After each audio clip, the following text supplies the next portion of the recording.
Olá, pessoal! Agora, nesse vídeo, vamos trabalhar com as áreas do cone, ok? Mas antes de ver as áreas do cone, nós precisamos estabelecer uma relação entre os elementos que constituem o cone. Que elementos são esses? O raio da base, a altura do cone e a geratriz desse cone. Ou seja, a geratriz é a hipotenusa daquele triângulo que deu origem ao meu cone quando girou em torno de um dos seus lados. Qual a relação? Bom, pelo teorema de Pitágoras, a hipotenusa ao quadrado igual à soma dos quadrados dos catetos, o que nós tiramos, então, que g ao quadrado igual a h ao quadrado mais r ao quadrado. Essa é a única relação entre os elementos, já que o cone só tem 3 elementos. Bem, agora vamos, então, trabalhar com as áreas do nosso cone. O nosso cone é formado por uma base, que é, na realidade, um círculo, portanto, a área da base é πr ao quadrado.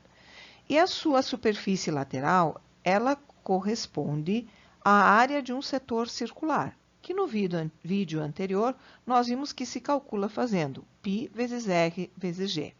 Então, a área total vai ser uma base mais a área lateral, que nós podemos substituir pelas suas respectivas equações.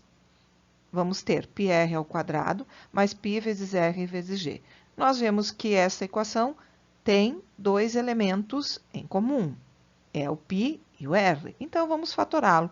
Podemos escrever, então, que a área total de um cone é πr, que multiplica r mais g.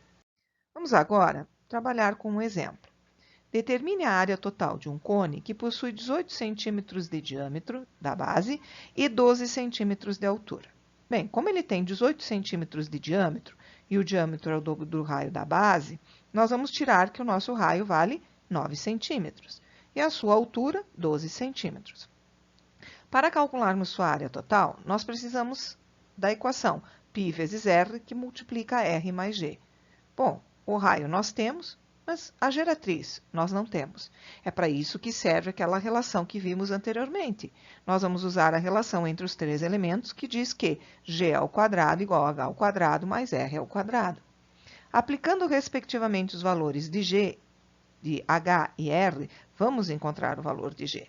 E encontramos 15. Substituindo na equação, vamos encontrar o valor da nossa área total. Nós nunca substituímos o π, a menos que o exercício diga adote π igual a 3,14, adote π igual a 3. Nós continuamos mantendo o π e lembrando que ele é um número real.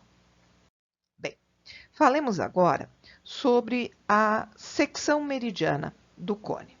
Nós vimos no estudo do cilindro que a secção meridiana é um corte que se faz ao longo do nosso sólido, passando pelo seu diâmetro.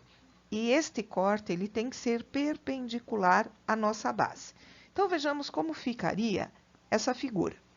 A secção meridiana de um cone seria a área de um triângulo isósceles. Bem, mas a área de um triângulo isósceles se calcula fazendo base vezes altura dividido por 2. A base desse triângulo isósceles, que forma minha secção meridiana, é o dobro do raio. E a altura do nosso cone. Então, a nossa secção meridiana ficaria 2r vezes h dividido por 2. Simplificando, secção meridiana é r vezes h. Essa é a fórmula para calcular a área de qualquer tipo de cone. Porém, existe um cone específico em que a sua secção meridiana vai ser exatamente um triângulo equilátero. Ou seja, a geratriz ela é igual ao dobro do raio. E aí, a sua secção meridiana é um triângulo equilátero. Se isso acontecer, ou seja, se a secção meridiana é um triângulo equilátero, o que significa que a geratriz é igual ao diâmetro, ou que a geratriz é igual ao dobro do raio, este cone é chamado de cone equilátero. Vejamos agora um exemplo. Calcule a área da secção meridiana de um cone equilátero de 6 raízes de 3 centímetros de altura. Bem, que informações o exercício nos traz? Nos diz que ele é um cone equilátero. Se ele é um cone equilátero, nós temos que saber que a sua geratriz é o dobro do raio. E ele ainda nos informa que a altura deste cone é 6 raiz de 3. Bem, nós queremos calcular a secção meridiana. A secção meridiana é raio vezes altura. Temos a altura, mas não temos o raio. Bem, e aí, como vamos fazer? Não temos a giratriz, nem temos o raio. Nós vamos usar a relação entre os elementos. G ao quadrado igual a H ao quadrado mais R ao quadrado. E vamos substituir o nosso G pela característica que nós sabemos que é a giratriz é igual ao dobro do raio. Vamos aplicar na equação. Vamos resolver a nossa expressão e vamos encontrar que o raio é igual a 6. Consequentemente, a nossa secção meridiana, 6 que multiplica a altura, 6 raiz de 3. Assim, nós estudamos o nosso cone.